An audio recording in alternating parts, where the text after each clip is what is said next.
तमाम एहतियातों के बारे में भी पूछते हैं। तो सबसे पहले मैम आपका बहुत बहुत स्वागत है। Thank you. तो बिल्कुल मैम, सबसे पहले मैं ये चाहती हूँ कि जितने भी पेशेंट जो इस समय घर में होम आइसोलेशन में हैं, उन्हें किस प्रकार के प्रिकॉशंस लेने चाहिए? देखिए, होम आइसोलेशन में बेसिक यही है कि जो भी पेशेंट्स घर पे होम आइसोलेटेड हैं, बाकी मेंबर्स को उनके कांटेक्ट में डायरेक्टली नहीं आना है। जो सेपरेटेड है उनका रूम सेपरेट होना चाहिए, उनके यूटेंसिल्स थोड़े सेपरेट रखने चाहिए। अगर घर का कोई भी मेंबर उनको मिलने जा रहा है तो डायरेक्ट कांटेक्ट में ना आए, उनसे बाहर ही दूर ही थोड़ी डिस्टेंस बना के उनसे बातचीत करें।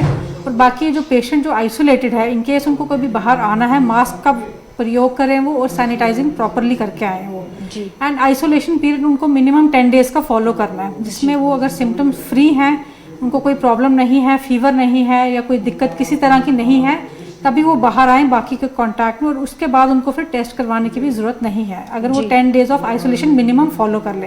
बट इन केस अगर उनको सिम्टम्स है या कुछ फीवर है या खांसी छोटी मोटी या जुकाम कुछ भी है, फिर उनको आइसोलेशन पीरियड अपना कंटिन्यू करना चाहिए। जी मैम, कॉल ले लेते हैं पहला। हेलो। हेलो जी सर, अपना सवाल बोलिए। हेलो। हाँ जी, सवाल बोलिए सर अपना। हेलो, अपना सवाल बोलिए सर। जी, मुझे एलर्जी 1 साल से कंटिन्यू हो रहा है जी। सुबह शाम ज्यादा हो रहा है। ये किस तरह की एलर्जी है आपको? क्या दिक्कत रहती है? एलर्जी मोटा मोटा हो रहा है। मतलब क्या कुछ चमड़ी में कुछ दाने वगैरह निकलते हैं या रेडनेस? नहीं, चमड़ी में एलर्जी बाहर निकल रहा है। अच्छा, तो उसके लिए आप कुछ दवाई वगैरह कर रहे हैं? जी, दवाई भी मैंने खाया, बहुत दवाई में स्किन डॉक्टर के पास भी गया था, उन्होंने भी दवाई रखा है और ट्यूब एक भी रखा है, वो बोला है उन्होंने ये भी इस्तेमाल करो, वो भी मैंने किया है जी। अगर मैं लकड़ी को हाथ में पकड़ूंगा उससे हो रहा है ज्यादा। अच्छा, तो इस लकड़ी के साथ हो रहा है ज्यादा एलर्जी। अच्छा, तो अब आप क्या जानकारी चाहते हैं कि वैक्सीनेशन के रिगार्डिंग आप जानना चाहते हैं, नॉर्मल इस तकलीफ के बारे में जानना चाहते हैं? जी, अभी आप क्या जानकारी चाहते हैं इस समय? ये मैं बोल रहा हूँ, ये एलर्जी दूर होना चाहिए। नहीं, इसके लिए आपको दवाई खानी पड़ेगी जो आपको डॉक्टर साहब ने बताई हुई है, उसी दवाई को। मगर वो मैंने पूरा साल को खाया है। अच्छा, पूरा साल खाया है आपने? देखिए, कुछ एलर्जीज हमारे शरीर में होती है, उसको सीजन के हिसाब से हमें आती है। जैसे मौसम बदलता है, सर्दी से गर्मी, गर्मी से सर्दी, उस समय वो एलर्जी हमें बार बार होती है और रिपीटेड होती है। तो उसके लिए आपको नहीं, मेरी बात जी बताइए। वो अचानक हो चुका है मुझे लकड़ी के साथ। अच्छा, अचानक उस टाइम से आज तक अभी तक फर्क नहीं हुआ है। तो ये 1 साल पूरा हुआ है। ये लकड़ी वाली अगर मैं लकड़ी को हाथ में पकड़ूंगा एलर्जी हो रहा है जी। आपका काम क्या है, क्या काम करते हैं आप? मैं तो घर में ही आज बैठा हूँ। हाँ जी, फिलहाल घर पे ही बैठे हैं। ये अच्छा, तो घर पे किसी स्किन स्पेशलिस्ट को आपको चमड़ी के डॉक्टर को दिखाना पड़ेगा, और जो दवाई वो आपको बताते हैं वो आपको दिखाया। जी बहुत जगह पे दिखाया, श्रीनगर में भी, अनंतनाग में भी, हर किसी जगह पे मैंने दिखाया। अच्छा, तो आराम है आपको या बिल्कुल भी नहीं है इससे फर्क? दवाई तो आप कर रहे होंगे ना जी? दवाई तो आप खा रहे होंगे इसके लिए? दवाई मैंने खाया, बहुत दवाई खाया है मैंने। अच्छा, तो बिल्कुल देखिए, जैसे इन्हें इन एलर्जी हो चुकी है, बहुत सारे लोगों को अलग अलग प्रकार की एलर्जी होती है, बट उसमें मोस्टली जो प्रेफरेंस आप देते हैं, यही बोलते हैं अक्सर कि जो डॉक्टर है पहले उनसे दिखाइए कौन सी इन्फेक्शन है, कौन सी एलर्जी आपको हुई है, उसके बाद ही वैक्सीनेट करवाएं। एक्चुअली इस तरह के जो केसेस होते हैं दवाई पे ऑलरेडी होते हैं, फिर जो कंसर्न फिजिशियन है इनके, वही इनको गाइड करेंगे कि फर्दर इनको वैक्सीनेशन करवाना है कि नहीं। बट मोस्टली ऐसी कोई इतनी ज़्यादा दिक्कत नहीं होती है।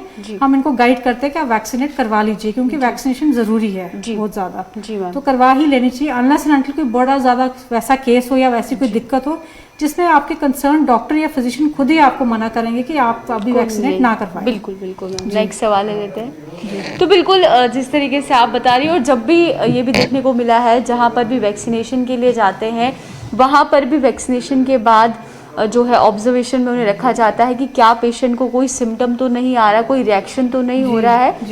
तो काफ़ी हम कह सकते हैं प्रोटोकॉलों को पालन करने के बाद ही एक पेशेंट तक जो वैक्सीनेशन है वो लग जाती है। तो वही मैम, नेक्स्ट सवाल ले लेते हैं। हेलो जी सर, अपना सवाल बोलिए। Hello, good morning ma'am. Very good morning sir, अपना सवाल बोलिए। हेलो जी, सवाल बोलिए सर अपना।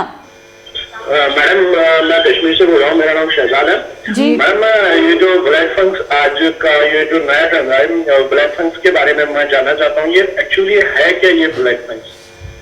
ये देखिए, ब्लैक फंगस की अगर बात करते हैं तो ये अभी पूरे वर्ल्ड में जहाँ केसेस आ रहे हैं, देखिए डरने वाली बात नहीं है, लेकिन एक तरीके का इन्फेक्शन इसे हम Infection है, साफ हाँ। तौर पर कह सकते हैं। लेकिन बात वही आ जाती है, अपना हाइजीन, स्टेरॉइड्स वगैरह जो है बिल्कुल, उनका बिल्कुल। सेवन नहीं करना है, ये चीज़ हम इस चीज़ में आपको कह सकते हैं। बाकी घबराने वाली बात जो है इसमें बिल्कुल भी कोई नहीं है। तो बिल्कुल जैसे खुद के ही डॉक्टर बने हुए हैं, स्टेरॉइड्स ले रहे हैं, एंटीबायोटिक्स ले रहे हैं, जो लोग होम आइसोलेशन में है, हाइजीन का ख्याल कितना रखना है इसमें जरूरी है। नहीं, इस चीज़ में हाइजीन का बहुत ज़्यादा रोल है। आपको अपने आप की साफ सफाई मेंटेनेंस रखनी है, किसी के कांटेक्ट में नहीं आना जहां पे आपको डाउट है कि ये पॉजिटिव केस है, क्योंकि इन्फेक्शन एक दूसरे से बहुत जल्दी ट्रांसमिट हो रही है। बिल्कुल।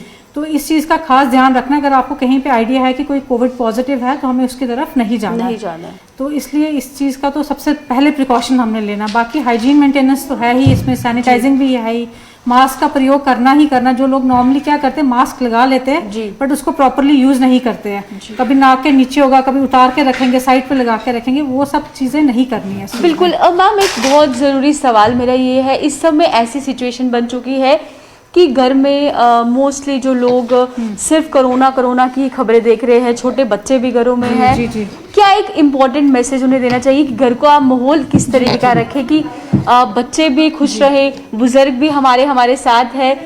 बीमारी का तो एहतियात बरतना है, लेकिन इस समय हमें मेंटली भी स्ट्रांग रहना बहुत जरूरी है। बिल्कुल, आपने मैम बड़ा अच्छा सवाल किया है। इस टाइम पे पैनिक बहुत ज़्यादा है, बीमार तो लोग है ही हैं, उसके अलावा पैनिक बहुत ज़्यादा है कि कोरोना का डर लोगों के अंदर बहुत है। हमें बड़े सारे कॉलर्स कॉल करते हैं कि हमें घबराहट हो रही है, डर लग रहा है, हमें टेंशन हो रही है कि हमें कोरोना हो गया है, हमें कोरोना ना हो जाए। तो देखिए, पैनिक होने की बिल्कुल भी ज़रूरत नहीं है। आप बेसिक प्रिकॉशंस यूज़ कीजिए, तो आप बाकी पूरे एहतियात आप इस्तेमाल कीजिए। और ऐसी कोई डरने वाली बात नहीं, इस बीमारी का इलाज भी है।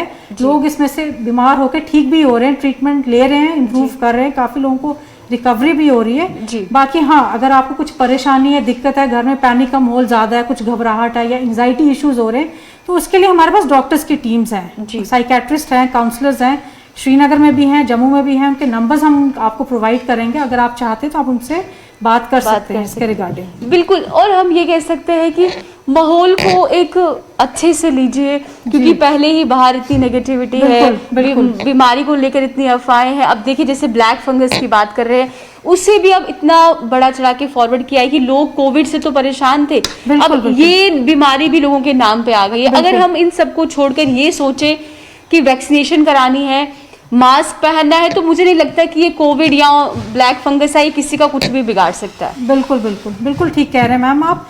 इस टाइम पे कंसंट्रेट करना चाहिए हमें कि हमें वैक्सीनेशन करवानी है, वो सबसे ज़्यादा इंपॉर्टेंट। और बाकी बेसिक जो है वो है प्रिकॉशंस लेना, मास्क का इस्तेमाल करना, सैनिटाइजिंग करनी, हाइजीन मेंटेन करना, डायरेक्ट कांटेक्ट में ना आए किसी के। अगर आ गए हैं तो आप आइसोलेट हो जाइए बाकी मेंबर्स से घर के। और इन केस अगर आपको लगता है कि आपको कोई दिक्कत हुई है, खांसी जुकाम या हल्का सा बुखार, कुछ भी आपको सिम्टम लग रहा है, तो इसको लाइटली ना लीजिए। इसके लिए तुरंत किसी फिजिशियन को कंसल्ट कीजिए। ऑनलाइन डॉक्टर्स यहाँ पे अवेलेबल है 24/7। बात कीजिए, आप अपनी प्रॉब्लम शेयर कीजिए, तो ऐसी कोई बात नहीं, इस बीमारी से हम लड़ सकते हैं। बिल्कुल।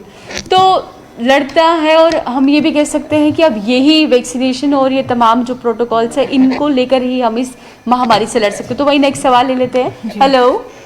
अस्सलाम वालेकुम। वालेकुम अस्सलाम सर, अपना सवाल बोलिए। मैं श्रीनगर से बोल रहा हूँ जी। हेलो। हाँ जी, बोलिए सर। हेलो। हाँ जी, सुन रहे हैं आप, अपना सवाल बोलिए। सवाल बोलेंगे, मुझे कल से 2 दिन हो गए आपको फोन करते करते, आप उठाते नहीं फोन। चलिए आज उठा लिया, बोल दीजिए सर, क्या सवाल है आपका। मेरा सवाल ये है कि मुझे पॉजिटिव हो गया, मैं घर में बैठा हूँ जी, और अब मुझे एक बात है, दर्द बहुत है। क्या है? दर्द बहुत है पेट की तरफ जी, टांगों में दर्द है जी, दवाई में खाया था जी, और 11वां दिन है जी सर। इस मैडम सुन रहे हैं? जी जी जी सर, इस टाइम आपको दिक्कत है, टांगों में दर्द और पेट में दर्द है आपको। पेट में दर्द हो गया, तो आज 2 बजे रात से फिर फेवर 97 गया जी, फेवर भी 97 गया, फेवर ऊपर जाता नीचे जाता, एक जगह पर नहीं रहता। सर आपको पहले से राहत है, दवाई लेने के बाद फर्क पड़ा हुआ? आप 11 दिन से दवाई ले रहे हैं। बहुत फर्क हो गया था मुझे, बहुत फर्क। मैं कल दिन घूम रहा था कमरे में जी, कमरे में घूम रहा था 3 बार। सर कोई बात नहीं, घबराने वाली कोई दिक्कत नहीं है। पहली बात आप दवाई ले रहे हैं, आपको फर्क पड़ गया है उससे। दूसरा जो टांगों में दर्द हो रही है वो थोड़ी कमजोरी होती है कोविड में। जब आप बहुत हो गया, कमजोरी बहुत हो गया। अब मैं टेस्ट कब करूंगा इसका? सर आपको अभी क्या तकलीफ है? खांसी बुखार जुकाम में फर्क है आपको? उसमें फर्क है, खांसी नहीं है। खांसी कल परसों एक दफा आया था, मगर अब नहीं है खांसी। तो बुखार? खांसी नहीं। बुखार का क्या? बुखार है आपको इस समय या ठीक है वो भी? कौन सी चेस्ट? यही दर्द है, ये चेस्ट है ना, चेस्ट। हाँ जी। चेस्ट के नीचे एक वो नीचे वाला हिस्सा है, उधर ही दर्द है ज्यादा। अच्छा, बाकी और इसके अलावा कोई? बस राइट साइड से। जी सर, अभी आप 1-2 दिन थोड़ा और वेट कर लीजिए, क्योंकि आपको जब ये छाती की दर्द का भी आराम आ जाएगा, पेट में दर्द का आराम आ जाएगा, उसके बाद आप जो है टेस्ट करवा सकते हैं। वैसे आजकल टेस्ट की जरूरत नहीं है। अगर आप सिम्टम फ्री हैं, आइसोलेशन आपने 10 दिन की कर ली हुई है और कोई तकलीफ नहीं है, तो आजकल टेस्ट की भी जरूरत नहीं। लेकिन अभी फिलहाल आपको थोड़ी सी चेस्ट के नीचे दर्द है, चेस्ट पे प्रॉब्लम है, तो थोड़ा सा आपको वेट करना पड़ेगा। थोड़े दिन के बाद आप करवा सकते हैं। ठीक है। तो बिल्कुल जैसे ये अक्सर देखा गया है कि जब आप इन्फेक्टेड होते हैं, ये लाजमी है, मेडिसिन भी खा रहे हैं, उस समय बहुत से लोगों के जो टेस्ट ऑफ टंग है या स्मेल का सेंस है वो भी चला जाता है। तो बॉडी एक थकावट जो है वो ज़रूर उसमें फील करती है। तो हम ये कह सकते हैं उसमें घबराने वाली बात नहीं है। बिल्कुल नहीं जी। उसमें आपको एक अपनी डाइट अच्छी रखनी है, प्रोटीन रिलेटेड डाइट लेनी है, आपको मल्टीविटामिन्स लेने हैं जो हम देते हैं नॉर्मल ट्रीटमेंट में भी हम डालते हैं इनको। मल्टीविटामिन्स, फ्लूइड्स ज़्यादा लेने हैं आपने, जिंक से रिलेटेड आपने वो मेडिसिन लेनी है जो हम नॉर्मली देते हैं ट्रीटमेंट पार्ट में। तो इसमें घबराने वाली बात नहीं। एक बार आप बीमारी से निकल आए हैं बाहर, आपको थोड़ा टाइम लगता है फुल रिकवरी में, वीकनेस रहती है इसमें, ये नॉर्मल है, इसमें कुछ डरने वाली बात नहीं है। तो उसके लिए आपने अपनी खुराक थोड़ी अच्छी रखनी है और बाकी टॉनिक्स वगैरह अगर आप रेगुलर ले रहे हैं तो थोड़े टाइम में बिल्कुल तंदुरुस्त हो जाएंगे, नॉर्मल हो जाएंगे। बिल्कुल मैम, वहीं पे डबल मास्किंग की बात करते हैं। बहुत सारे लोग डबल मास्क पहन रहे हैं, कुछ लोग समझ नहीं पा रहे कि आखिरकार डबल मास्क क्यों पहने जाए। जैसे N95 की बात करते हैं, ये लोग सब जानते हैं कि ये प्रोटेक्टिव है, इसके नीचे अगर आप सर्जिकल मास्क नहीं पहनते कोई फर्क नहीं पड़ता। मैं चाहती हूँ कि आप बताएं कि डबल मास्किंग किस मास्क में ज़रूरत है और किस में नहीं है। एक्चुअली N95 को अगर हम देखें तो सबसे अच्छा मास्क ये है, इसकी प्रोटेक्शन काफ़ी ज़्यादा, प्रोटेक्शन रेट इसका काफ़ी अच्छा है जी। उसके बाद आता है सर्जिकल मास्क। इसमें हम रिकमेंड करते हैं कि आप 2 सर्जिकल मास्क डाल लीजिए, क्योंकि उसका प्रोटेक्शन रेट N95 के कंपैरिजन में थोड़ा सा कम है। बाकी जहाँ तक रही कपड़े वाला मास्क है, इसका प्रोटेक्शन रेट कुछ ज़्यादा नहीं है। ये नॉर्मली आपको डस्ट बाकी चीज़ों से प्रोटेक्ट करता है जी। नॉर्मली हम यही लोगों को गाइड करेंगे, अगर आपने पहना है तो N95 पहनिए या सर्जिकल मास्क पहनिए। कपड़े के मास्क का कम से कम प्रयोग करें, अगर करना भी है तो सर्जिकल मास्क के साथ करें। जी, मतलब कह सकते हैं अगर आप कपड़े का मास्क भी पहन रहे हैं जी, तो उसके नीचे आप सर्जिकल मास्क पहन लीजिए जो बिल्कुल टाइट हो आपके फेस के साथ, उसके ऊपर जो भी मास्क आपने पहनना है आप पहन सकते हैं। तो वही नेक्स्ट कॉल ले लेते हैं। हेलो जी सर, अपना सवाल बोलिए। जी आदाब सर, अपना सवाल बोलिए। मेरी छाती में सुबह से थोड़ा दर्द हो गया जी, तो अलबत्ता कोविड टेस्ट मैंने करवाया, वो नेगेटिव निकला जी। सर ये कितने दिन से दर्द हुआ है आपको? बस आज कल से हुआ है शुरू, सुबह से ज्यादा हो गया। खांसी वगैरह है कुछ? जी, खांसी वगैरह है कुछ आपको? खांसी? नहीं खांसी नहीं। कुछ बुखार जुकाम? नहीं, जुकाम भी नहीं, बुखार भी नहीं। सर कोई घबराने वाली बात नहीं। आप कहाँ से बोल रहे हैं? कश्मीर से बोल रहा हूँ। अच्छा, वहाँ कोई नियर बाई आपके कोई फिजिशियन अस्पताल में कोई डॉक्टर वगैरह होंगे, उनके एक बार छाती का चेकअप करवा लीजिए। जैसी वो दवाई देते हैं वो आप उसका सेवन कर लीजिए। तो बाकी घर वालों से थोड़ा आइसोलेट रहें, बाकी मेंबर्स से थोड़ा प्रिकॉशन नहीं रखें आप, तो दवाई लेने के बाद ठीक हो जाएगा। कोई इसमें चिंता वाली बात नहीं है ज़्यादा। तो बिल्कुल जैसे बहुत सारे लोग हैं जिन्हें सारे सिम्टम्स नहीं है, जैसे खांसी जुकाम बुखार ने कुछ को पूरी बॉडी में पेन होने लग जाता है, हेडेक होने लग जाता है, आंखों में दर्द होता है। जब भी कुछ ऐसा अपनी बॉडी में लगे, क्या करना चाहिए उस समय? पहले जाके कोविड का टेस्ट कराना, क्योंकि इस समय हर एक के माइंड में यही चल रहा है कि कहीं कोरोना तो नहीं हो गया। अगर मुझे ये चीज़ हो रही है बॉडी में, क्या ये कोरोना के सिम्टम नहीं है? तो उस चीज़ में पहले उन्हें टेस्ट कराने के लिए जाना चाहिए। देखिए मैम, ऐसी बात है कि आप सबसे पहले कि पैनिक नहीं होना। बिल्कुल आपने घबराना नहीं है कि मुझे सिम्टम्स हो रहे हैं तो मुझे कुछ हो गया या मुझे कोविड ही हो गया, ज़रूरी नहीं है। लेकिन ये कि बिल्कुल केयरलेस भी नहीं होना है। अगर आपको फीवर आ रहा है या कुछ आंखों में दिक्कत हो रही है, हल्की फुल्की बॉडी एक्स हो रही हैं तो आपने पहले फैमिली मेम्बर से आइसोलेट होना है, उनसे आपने डिस्टेंस रखना है अपना, मास्क का प्रयोग करें ज़रूर, सैनिटाइजिंग करें, बाकी अपना रूटीन चेकअप करवा लें। कई बार नॉर्मली सीजनल चेंज से भी हो जाता है, हमें एसी वगैरह का प्रयोग स्टार्ट हो गया है तो कई बार ऐसे भी बॉडी एक्स रहते हैं, लेकिन लाइटली नहीं लेना है। 2-4 दिन आप वेट कर लें, आइसोलेटेड रहें। अगर सिम्टम्स आपके बढ़ते जा रहे हैं, आपको फर्क नहीं पड़ रहा तो फिर टेस्ट करवाना भी ज़रूरी है ऐसे केस में। वही आपने एसी की बात की है, इस समय जो एक हम कह सकते हैं समर सीजन चल रहा है, मोस्टली लोगों ने एसी घरों में लगा रखे हैं, जिसकी वजह से अगर हम ताज़ी हवा की बात करते हैं वो घरों में नहीं आ पा रही। कितना ज़रूरी है खिड़की अपनी खुली रखना, दरवाजे खुले रखना ताकि बाहर की हवा। देखिए हम तो नॉर्मली भी रिकमेंड करते हैं, अगर कोई कोविड पॉजिटिव पेशेंट है तो उसको ऐसे रूम में रखिए जहाँ पे खिड़कियाँ खुली हों, इनको ताज़ी हवा आती जाती रहे, क्योंकि वेंटिलेशन बहुत ज़रूरी है। कोविड में एसी की हवा से ट्रांसमिशन का चांस ज़्यादा रहता है, तो हम एसी का टेम्परेचर भी नॉर्मली बोलते हैं 26 तक रखें जी, कम डिग्री पे ना रखें, क्योंकि ट्रांसमिशन एसी से ज़्यादा रहती है। तो खिड़कियाँ खुली रखें आप, अपनी वेंटिलेशन प्रॉपर होनी चाहिए पॉजिटिव पेशेंट के केसेस में जी। एंड नॉर्मली भी नॉर्मल लोगों को भी ताज़ी हवा लेनी चाहिए, ऑक्सीजन वगैरह हमारे लिए बहुत ज़रूरी है। तो ज़रूरी नहीं घर के अंदर ही बैठे रहें, वेल वेंटिलेटेड रूम्स के बीच में आपको रहना चाहिए जी, एंड थोड़ा बाहर भी हवा वगैरह लेने के लिए जाना चाहिए। बिल्कुल। तो वही समय हो चुका है एक छोटे से ब्रेक, जल्द जोड़ते हैं ब्रेक के बाद।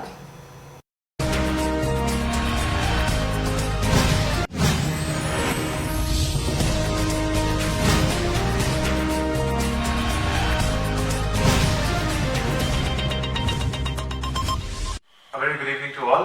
On behalf of the Department of Health and Medical Education, Government of Jammu and Kashmir, this is today's daily media briefing on the emerging COVID situation in the UT. As of today, 21st May 2021, a total of 3,848 new positive cases have been reported since our last update yesterday, which includes 1,442 from Jammu Division and 2,406 from Kashmir Division. Moreover, 4,466 COVID patients have recovered. Further, 43 COVID deaths have been reported, which includes 27 from Jammu Division and 16 from Kashmir Division. Over the period of last 24 hours, a total of 47,159 COVID tests have been conducted, which includes both RAT and RT-PCR. With regards to bed occupancy, against a total availability of 5,512 level 1 and level 2 beds, 3,230 stands occupied.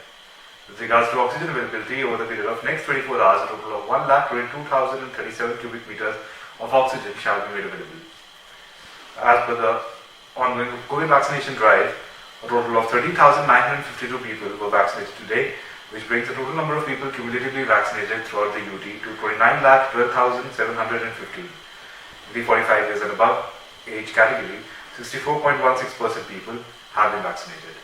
Apart from this, all district and divisional level control rooms are functional around the clock. Teleconsultations are available through the ECGP portal. Apart from this, 2 live call-in programs, Go Talk on Gulistan and Dr. Speak on DD Kashir are running on morning and evening slots. Also, a new program, Doctor on Radio, is running from 3 to 4 p.m. on All India Radio. Finally, 108 ambulance services are available 24/7. Thank you. Covid की दूसरी wave से बची।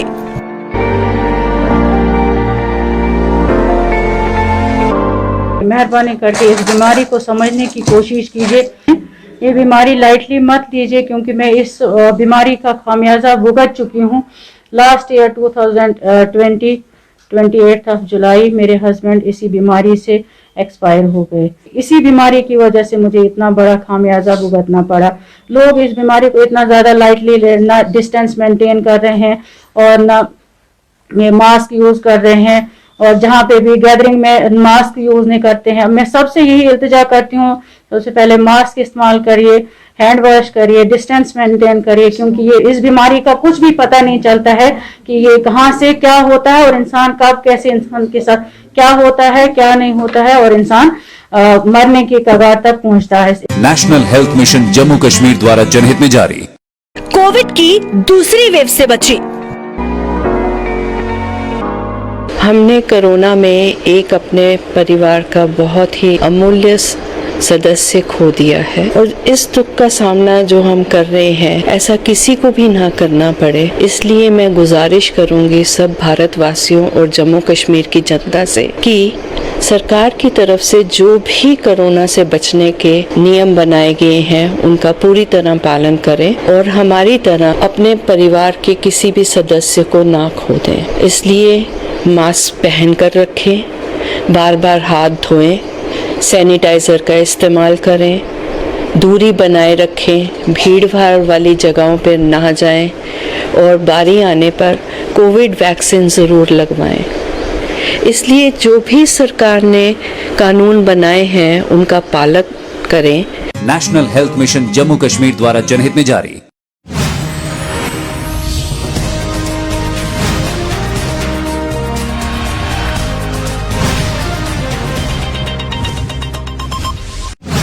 स्वागत है। तो बिल्कुल जहां हम बात कर रहे थे किस तरीके से एहतियातों को बरतना चाहिए, वही बात करते हैं वैक्सीनेशन के गैप पीरियड को लेकर।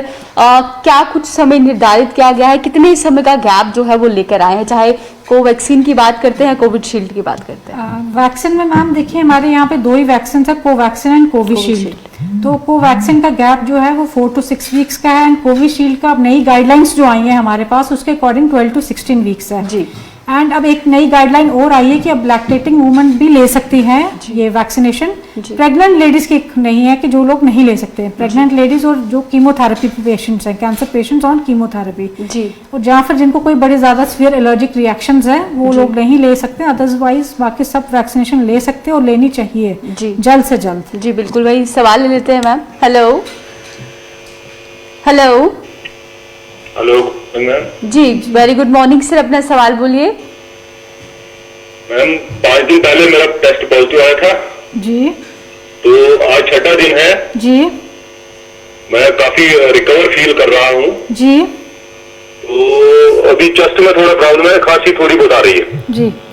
सर देखिए आपने कुछ नहीं करना, अगर आप रिकवर्ड फील कर रहे हैं ये काफ़ी अच्छी बात है। तो आपने जो मेडिसिन ले रहे हैं उसको कंटिन्यू कीजिए 7 डेज तक, और चेस्ट की प्रॉब्लम जब तक ठीक नहीं होती आप आइसोलेशन में रहेंगे, किसी के कांटेक्ट में नहीं आएंगे। तो मिनिमम आपने 10 डेज का आइसोलेशन पीरियड फॉलो करना। अभी आपको 5-6 डेज हो गए, 5-6 डेज आपने अभी और आइसोलेशन में रहना है। मेडिसिन आप प्रॉपर करते रहिए और 10 डेज के बाद अगर एंटीबायोटिक लेना बंद कर दिया था, क्या दोबारा ले लूं एंटीबायोटिक? नहीं सर, उसको भी आप कंटिन्यूड रखिए क्योंकि आप बता रहे हैं कि आपको चेस्ट प्रॉब्लम अभी चल रही है, तो आप उसको भी कंटिन्यू ही करेंगे। खांसी आ रही है थोड़ी बहुत। जी जी, आप उसको भी कंटिन्यू करें, आप 7 डेज ले लीजिए मिनिमम, उसके बाद भी हम देखेंगे आपको कितना फर्क है। एंड अगर आप टोटली सिम्टम फ्री हो जाते हैं 10 डेज तक तो आप फिर उसके बाद आइसोलेशन से बाहर आ सकते हैं। ठीक है मैम। बट अभी आप किसी के कांटेक्ट में ना आए और प्रॉपर प्रिकॉशंस लीजिए आप। ठीक है मैम। जी जी। तो बिल्कुल जैसे इनका सवाल था कि ये दिक्कतें इनको आ रही है। बहुत सारे पेशेंट ऐसे होते हैं जो 6-7 दिन में ही एकदम अपने आप को एकदम ठीक महसूस करते हैं, या एक कोई सिम्टम उनमें रह जाए, जैसे इनको चेस्ट की प्रॉब्लम है, किसी को खांसी नहीं जाती है या बुखार नहीं जाता है, तब भी उन्हें यही कहना है कि अभी भी आपको इंतजार करना है या अलग सेपरेट। देखिए इसमें ऐसा है कि अगर कोई पेशेंट है उसको कोई एक आधा सिम्टम है और इम्प्रूव्ड है, वो 5-6 डेज हो गए या सिम्टम फ्री भी है, 5 डेज में उसको टोटल फर्क पड़ गया, बट मिनिमम उसको 10 डेज आइसोलेशन में रहना है। और उन 10 डेज में कई बार हम लोग ऐसे लाइटली ले लेते हैं कि हम सिम्टम फ्री हो गए, हम ठीक हैं, चलो आ जाते हैं कांटेक्ट में, फैमिली मेंबर से बात कर लेते हैं, हम लोग कमरे में बैठे हैं, ऐसा कुछ नहीं है। आपको प्रॉपर 10 डेज का आइसोलेशन पीरियड फॉलो करना है। उसके बाद भी अगर आप सिम्टम फ्री हैं जी, तभी आप जो है बाहर आ सकते हैं या आइसोलेशन को ब्रेक कर सकते हैं। अदरवाइज आपको प्रॉपर गाइडलाइंस फॉलो करनी है क्योंकि आप कैरियर है, आप बाकी फैमिली मेंबर्स को ये ट्रांसमिट कर सकते हैं। जी जी बिल्कुल। हेलो हेलो हेलो जी, अपना सवाल बोलिए सर। हाँ good morning. Very good morning. Hello जी बताइए सवाल अपना। तो हमारा सवाल है जी, मैं तो जो ऑक्सीमीटर से ना जो ऑक्सीजन है, ऑक्सीजन मेरा 92 आता है, 90 आता है खाली। जी जी मगर ऐसे तो फिट जी सर, इसमें कोई घबराने वाली बात नहीं है। हम नॉर्मल ऑक्सीजन सैचुरेशन 94 के ऊपर लेते हैं। अगर आपको 90 अभी टीवी का जो वॉल्यूम है सर, पहले आप वो कम कर दीजिए, टीवी की वॉल्यूम कम कर दीजिए सर। Hello hello. तो बिल्कुल ऑक्सीमीटर पे सवाल है कि ऑक्सीमीटर हर कोई इस्तेमाल कर रहा है, प्रॉपर ऑक्सीमीटर का प्रयोग कैसे करें, क्योंकि इससे पहले भी हम ये बातचीत कर चुके हैं कि कुछ लोग सिर्फ नेल्स पे ही ऑक्सीमीटर लगाकर ऑक्सीमीटर का जो टेम्परेचर है वो चेक करते हैं, रीडिंग जो है देखते हैं, क्या जो पूरा गैप उसमें है, पूरी उसमें आपकी फिंगर्स आनी चाहिए, उसके बाद ही उसे देखिए मैम, ऑक्सीमीटर का सबसे पहले हमें पता होना चाहिए कि बेसिक आपको कितना लेवल आपने नॉर्मल लेना है, जिसके ऊपर आपको कोई डरने वाली बात नहीं है। नॉर्मली पेशेंट्स जो होते हैं वो हमें बड़े सारे कॉलर्स कॉल करते हैं, हमारा 90 आ गया, 92 आ गया, अब हम क्या करें, हम हॉस्पिटल जाएं, हमें एम्बुलेंस चाहिए, हमें आप ऑक्सीजन वालों का नंबर दीजिए। तो घबराने वाली कोई बात नहीं है, क्योंकि हम नॉर्मल इसका सैचुरेशन 94 के ऊपर लेते हैं। तो अगर आपका 92, 94, 93 तक आ रहा है, 90 के ऊपर भी आ रहा है, तो उसमें डरने वाली कोई बात नहीं है। आपने एक वॉक टेस्ट करना है 6 मिनट का, जी, जिसमें आपने ऑक्सीमीटर अपनी उंगली पे लगा के चलना है 6 मिनट के लिए, और उसके बाद आपने चेक करना है कि आपकी सैचुरेशन कितनी आ रही है। अगर वो 3% गिर रही है या वो नीचे जा रही है, उसमें भी कोई डरने वाली बात नहीं है। उसमें हम पहले 2-3 चीजें वो करते हैं, जैसे हम ऐसे पेशेंट्स को रिकमेंड करते हैं कि आप पेट के बल उल्टा लेट जाइए, प्रोन पोजीशन जिसको बोलते हैं। उसमें आपने मिनिमम आधे घंटे से 2 घंटे तक आपने लेटना है, उसमें आपकी ऑक्सीजन इंप्रूव होती है। जी। फिर हम इनको डीप ब्रीदिंग एक्सरसाइजेस बताते हैं कि लंबे सांस लेके उसको धीरे धीरे छोड़िए आप, उससे आपका सैचुरेशन इंप्रूव होगा। इंप्रूव होता है। इन केस आपका नहीं होता, आपने चेक करना है ऑक्सीजन सैचुरेशन। आपका अगर फॉल करता जा रहा है कंटिन्यूसली, जैसे आपका 88 से नीचे चला गया है, 85 जा रहा है और बार बार जा रहा है, ऐसा नहीं कि एक बार जाने पे आप घबरा जाए, आप कॉल करें जी हमें जी हॉस्पिटलाइज करवा दीजिए। अगर वो बार बार आपका जा रहा है, फॉल करता जा रहा है, उस केस में जो है आपने कंसल्ट करना है अपने डॉक्टर को। अदरवाइज अगर आपका 90 के ऊपर है, 92, 93 फ्लक्चुएट कर रहा है, कभी कम जा रहा है, तो इसमें बिल्कुल भी डरने वाली बात नहीं है। आपने जो बेसिक जो हमने बताया आपको कि आपने पेट के बल उल्टा लेटना प्रोन पोजीशन में, और डीप ब्रीदिंग एक्सरसाइजेस करनी है जी, इससे आपका ऑक्सीजन सैचुरेशन इंप्रूव कर जाता है। बिल्कुल। तो ये अगर कोई भी हाइपर करता है या उसे लगता है कि ऑक्सीजन लेवल इस तरीके से हो रहा है, पहले ये एक्सरसाइजेस अपने ऊपर करके देखिए। इन केस अगर उसे लगता है कि नहीं अब तो ज्यादा ही कुछ 80s में मेरा ये लेवल जो है आ रहा है, उसके बाद ही अपने आप को 80s में भी कंटिन्यूसली आ रहा है। ऐसे कई बार हमें कई कॉलर्स कॉल करते हैं, अभी जी पहले मेरा आया था 94, अब 89 आ रहा है, अब वापस 95 आ गया। तो इतना डरने वाली इसमें बात नहीं है। इसके साथ हमें फिर बाकी सिम्टम्स भी देखने पड़ते हैं पेशेंट के कि उनका क्या स्टेटस है। पेशेंट अगर स्टेबल है, उसको कोई फीवर नहीं है, कोई सिम्टम्स नहीं है, थोड़ी सी फ्लक्चुएशन रह रही, तो डरने वाली ऐसी कोई बात नहीं। जी मैम, सवाल ले लेते हैं नेक्स्ट। हेलो हेलो जी सर, अपना सवाल बोलिए। मैम टीवी पे चल रहा है ना? हाँ जी जी बताइए। मेडिकल वाच जी जी बताइए। वो थोड़ा पूछा था मैंने कि मेरी मदर को हुआ, उसको आज 13-14 दिन हुए जी, तो उसके बारे में पूछा था कि उनको टेस्ट कब करे। सर मदर का अभी क्या हाल है, सिम्टम्स है उनको जब टोटली ठीक है वो? अभी तो ठीक है, आगे से बेटर है। नहीं बेटर नहीं है, मतलब सिम्टम है अभी कोई, या टोटली कोई फ्री है सिम्टम? टेस्ट नहीं कराया जी, टेस्ट कराया नहीं कराया वो भी पूछ सकते हैं। अच्छा अच्छा, वो जानना चाहते हैं। अगर देखिए सर 10 दिन वो रहे हैं आइसोलेशन में, उनको कोई सिम्टम नहीं है, तो टेस्ट की जरूरत नहीं है आप करवाने की, वो आइसोलेशन से आ सकते हैं बाहर। लेकिन अगर फिर भी आप करवाना चाहते हैं अपनी सेटिस्फेक्शन के लिए, तो करवा भी सकते हैं, ऐसी कोई बात नहीं है। अगर उनको कोई सिम्टम नहीं है और सिम्टम फ्री है टोटली वो, वैसे जरूरत नहीं है अगर 10 दिन का आइसोलेशन पीरियड उन्होंने फॉलो कर लिया है। जी। वहीं पे ये भी देखा गया है, बहुत सारे लोग जब उन्हें ये पता चलता है कि वो कोविड-19 के शिकार हो चुके हैं या बीमारी उनमें आ गई है, वो जल्दी से टेस्टिंग की ओर भाग जाते हैं कि हमें ये टेस्ट करवाना है, ब्लड टेस्ट करवाना है, ये हो गया वो हो गया। तो उस चीज़ में होता क्या है, जल्द से जल्द टेस्टिंग करवा देते हैं। क्या ऐसा खुद से रिकमेंड करना चाहिए या पहले डॉक्टर से कंसल्ट कर लेना चाहिए? ऐसे केस में आपको डॉक्टर से ही कंसल्ट करना चाहिए। यहाँ पे ब्लड टेस्ट होते हैं, सीटी स्कैन होते हैं, नॉर्मल रैपिड टेस्ट है, RT-PCR है। अब ये पेशेंट के स्टेटस पर डिपेंड करता है जी। अगर आपकी पोजीशन क्रिटिकल है, अगर आप नहीं इंप्रूव कर रहे हैं, तो फिर हम CT स्कैन रिकमेंड करते हैं आफ्टर सीइंग द सिम्टम्स। लेकिन अगर आपको इनिशियली थोड़ा खांसी बुखार जुकाम है, हम टेस्ट करवा लेंगे, क्योंकि बाकी फैमिली मेंबर्स भी इन्वॉल्व हो सकते हैं अगर हम इसको लाइटली लें। तो हम बेसिक टेस्ट इसके लिए हमने रखे रैपिड टेस्ट और RT-PCR। ये 2 टेस्ट हैं, ये अगर आप करवा लें, इनमें से कोई भी करवा लें, ऐसी कोई बात नहीं है, तो उसमें आपका क्लियर हो जाएगा। तो अगर आप मेडिसिन ले रहे हैं, प्रॉपर गाइडलाइंस फॉलो कर रहे हो, और अगर आप इम्प्रूव कर रहे हैं और 10 डेज का आइसोलेशन आपने फॉलो कर लिए और आप सिम्टम फ्री हैं, तो आपको उसके बाद टेस्टिंग की जरूरत नहीं है। बिल्कुल, क्योंकि अक्सर ये देखा गया है जब लोग रिकवर भी करते हैं उसके बाद भी, अब जैसे 10-15 डेज हो गए, दोबारा टेस्टिंग के लिए जाते हैं। जाना चाहिए या नहीं जाना चाहिए? मैम उसमें वही हमारी लेटेस्ट गाइडलाइंस यही है कि अगर आपको 10 days of isolation symptom free हैं, फॉर द लास्ट 3 डेज आपको कोई फीवर नहीं हुआ। जी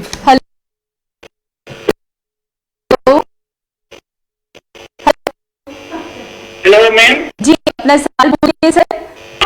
नमस्कार मैम। नमस्कार जी, अपना सवाल बोलिए।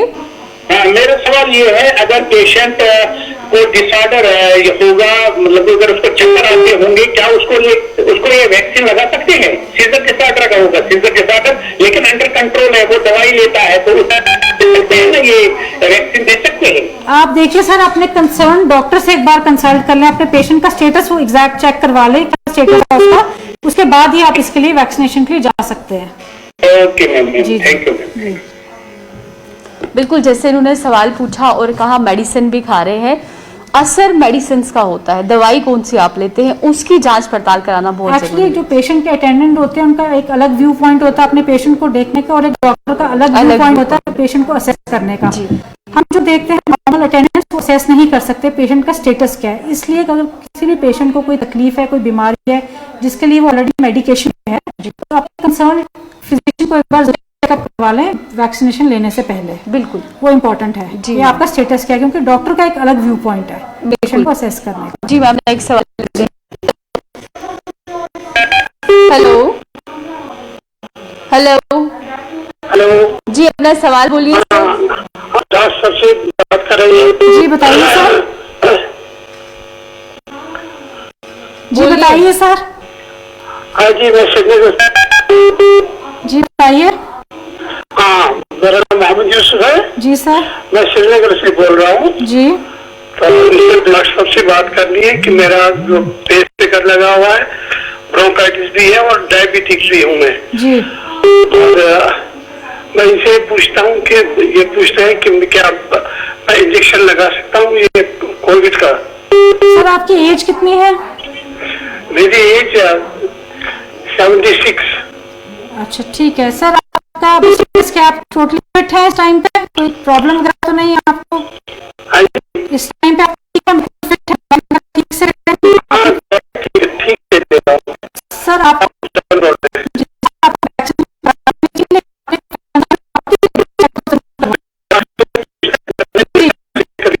जी उनसे कंसल्टेशन ले लें वैक्सीनेशन लगवाने से पहले। जी इनसे बात करनी है। बिल्कुल, जैसे ये इतना कुछ है, तो इस चीज में बहुत जरूरी है अब डॉक्टर जो आपकी पहले एक बात इन्फॉर्मेशन जरूर कराइए, जो आपकी कर रहा है उनके साथ उन्हें पता है कौन सी मेडिसिन चल रही है, वो कंसल्ट कर लेना चाहिए। जी मैम, नेक्स्ट वाले लेते हैं।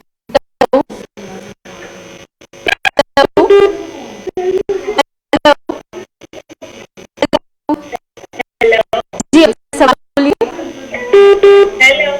जी सवाल बोलिए अपना मैम। हेलो। तो बहुत जरूरी है इन गाइडलाइंस का एहतियात बरतना। मोस्टली जब भी बहुत सारे जो लोग हैं ट्रैवल करके कहीं से आते हैं, क्योंकि इस समय लॉकडाउन है, तो बहुत सारे बच्चे जो बाहर पढ़ रहे होंगे वो भी घर की ओर आते हैं। जब भी कोई ट्रैवल करके बाहर से घर की ओर आता है, क्या उसे डायरेक्टली अपनी फैमिली के साथ मिलना चाहिए या कुछ दिन इंतजार करना चाहिए? इसमें बहुत बड़ा सवाल ये है कि अक्सर लोग आ जाते हैं, अपने आप को सिम्टोमेटिक फ्री महसूस करते हैं और फैमिली के साथ इंडल्ज हो जाते हैं, लेकिन आफ्टर लॉन्ग टाइम ये दिखने में मिल जाता है, बेशक देर से ही मिल जाए, कहीं ना कहीं कोरोना के लक्षण उसमें दिख जाते हैं। देखिए मैम, ऐसा जो ट्रैवलर्स हैं उनके लिए तो जरूरी है कि वो अपना टेस्टिंग करवा के आए। अगर वो बाहर से अपनी RT-PCR टेस्ट करवा के आ रहे हैं, उसकी वैलिडिटी है यहाँ पे, बट यहाँ पे भी हमारे एयरपोर्ट पे, रेलवे स्टेशन पे रैपिड टेस्ट हो रहा है, तो वो ट्रैवलर्स को तो करवाना ही चाहिए, क्योंकि कॉन्टैक्ट में आए हैं। जी। एंड अगर आपको सिम्टम्स हैं तो आपको आइसोलेट भी होना चाहिए। अगर आप बाहर से ट्रैवल करके आ रहे हैं, इवन आपका टेस्ट नेगेटिव भी है, जी। आपने एयरपोर्ट या रेलवे में टेस्ट कराया, रैपिड टेस्ट हुआ आपका नेगेटिव, बट आपको खांसी जुकाम या हल्का बुखार है, तो आपको फैमिली मेंबर से आइसोलेट रहना चाहिए जब तक आप टोटली ठीक ना हो, उनके कॉन्टैक्ट में नहीं आना चाहिए। और टेस्टिंग जरूरी है जो ट्रैवलर्स बाहर से आ रहे हैं। बिल्कुल, तो वही डाइट की बात करते हैं। इस समय डाइट भी बहुत इंपॉर्टेंट रोल प्ले करती है, क्योंकि सेहत जो है हमारी, क्योंकि इस समय पूरी दुनिया में जैसे कोरोना चल रहा है, सब ये जानते हैं कि जान है तो जहान है। अगर हम स्वस्थ हैं तो सब कुछ हमें मिलेगा। उस डाइट का कितना बड़ा रोल है और किस प्रकार की डाइट इस समय इस टाइम पे मैम आपको डाइट फूड लेनी चाहिए जो हमारा इम्यून सिस्टम को स्ट्रॉन्ग करे। डाइट जैसे आपको बोलेंगे ले सकते हैं, लेना चाहिए, लेनी चाहिए ज़्यादा, सूप्स लेनी चाहिए, vegetarian soup, non veg soup ले सकते हैं आप, तो प्रोटीन रिच डाइट, बाकी मल्टीविटामिन लेनी चाहिए, जिंक टेबलेट्स लेनी चाहिए, देते हैं ट्रीटमेंट प्रोटोकॉल में, तो ये सारी डाइट लेनी चाहिए, उसके साथ प्लेंटी ऑफ फ्लूइड्स, तो फ्लूइड्स का सेवन करें ज़्यादा, एंड बाकी विटामिन सी रेगुलर लें, आपको है या नहीं है वो एक अलग चीज़ है, बट विटामिन सी मल्टीविटामिन साथ साथ लें, बाकी जो प्रिकॉशंस है वो फॉलो करें। बिल्कुल वही ये भी है कि बहुत सारे लोग जो है ज्यादा मसाले खाना पसंद नहीं, वो रिकमेंडेड नहीं, और बाहर का खाना बिल्कुल भी नहीं। कई लोग जैसे खुले होते रेस्टोरेंट्स वगैरह ऑर्डर कर लेते हैं, चलो जी कुछ नहीं होगा इस तरह से रहता है, बट नहीं, इस टाइम पे कोशिश यही करनी चाहिए कि घर का बना हुआ खाना खाएं, स्वच्छ खाना खाएं, प्रॉपर प्रिकॉशंस लेके कुकिंग करें, साफ सफाई रखें घर के खाने में भी, पानी वगैरह भी अगर हो सके तो बॉईल कर लें आप जी, तो बाहर का खाना जितना हो सके वो अवॉइड करना चाहिए, या हम कह सकते हैं हेल्दी फूड लें, बिल्कुल ही पूरा अपना जो सब्जियों का सेवन करें, ज्यादा से ज्यादा फल सब्जियां, फ्रेश वेजिटेबल्स एंड फ्रूट्स का सेवन करें। जी मैम, नेक्स्ट सवाल ले लेते हैं। हेलो हेलो हेलो, तो बिल्कुल जिस तरीके से आप कह रहे हैं कि फ्रेश वेजिटेबल्स, फ्रूट्स, इनका सेवन करें, जितना हो सके पानी पिए, कोशिश करें कि दरवाजे अपने घरों के खुले रखें, और बहुत से लोग गाड़ियों में भी, घर में भी, क्योंकि ये बनता है जिंदगी का भी अपडेट आता है, तो अब हमारी ऐसी एयर कंडीशनर के बिना हम रह नहीं पाते, लेकिन उतना हम कैसे खिड़की दरवाजे खुले नहीं रखेंगे, वो हमारे लिए एक नुकसानदायक भी हो सकता है। जी बिल्कुल, तो कोशिश ये है खिड़की दरवाजे भी समय लेने चाहिए। जी मैम, सवाल ले लेते हैं। हेलो जी, सवाल बोलिए अपना। हेलो, सवाल बोलिए मैम अपना। हेलो, उसके साथ साथ अगर बात करते हैं छोटे बच्चे जो घरों में हैं, क्योंकि अब देखने वाली बात यह है कि बहुत छोटी उम्र में भी जो है उन्हें ये इन्फेक्शन होता हुआ नजर आ रहा है, उनका इस समय ख्याल रखना कितना जरूरी है, क्योंकि देखिए बच्चे तो मन के नटखट होते हैं, उन्हें तो हर एक चीज चाहिए, चाहे आइसक्रीम हो, चाहे इस समय चिप्स हो, कोल्ड ड्रिंक हो, ये सब उन्हें चाहिए ही चाहिए। क्या डेली रूटीन पे बच्चों को ये सब देना इस समय सही रहेगा? देखिए मैम, सबसे पहली बात यह है कि आजकल न्यूज बड़ी आ रही है थर्ड वेव की, कि बच्चों को वो अटैक कर रही है, उसमें बच्चे इन्वॉल्व हो रहे हैं, तो सबसे पहली बात है कि हमने पैनिक नहीं होना है। बिल्कुल, बाकी बच्चों के लिए भी हमने पूरे प्रिकॉशंस घर में यूज करने हैं, क्योंकि बीमारी तो अभी है हमारे यहाँ पे, पूरी तरह से निकली नहीं है, तो बच्चों को भी हमने थोड़ा सा केयरफुली हैंडल करना है कि बच्चे बाहर की चीजें ना खाएं, ठंडी चीजें ना खाएं, बाहर की आइसक्रीम्स, कोल्ड ड्रिंक्स वगैरह, जंक फूड को अवॉइड करना चाहिए, घर का खाना ही बच्चों को देना चाहिए, और पूरे प्रिकॉशंस बच्चों के लिए भी हमने वैसे ही रखने हैं जैसे हम बड़ों के लिए कर रहे हैं जी, क्योंकि इस समय थर्ड वेव का भी है कि वो इस समय बच्चों को ज्यादा अटैक कर रही है जी। तो अगर हम प्रिकॉशंस पूरे तरीके से लें तो ऐसी कोई बात नहीं है कि ये प्रॉब्लम बनेगी, हम इस चीज से निकल सकते हैं। बिल्कुल, तो मैम बहुत बहुत शुक्रिया आपका। तो बिल्कुल अब समय हो चुका है अलविदा लेने का, तो मुझे और मैम को दीजिए इजाजत। नमस्कार।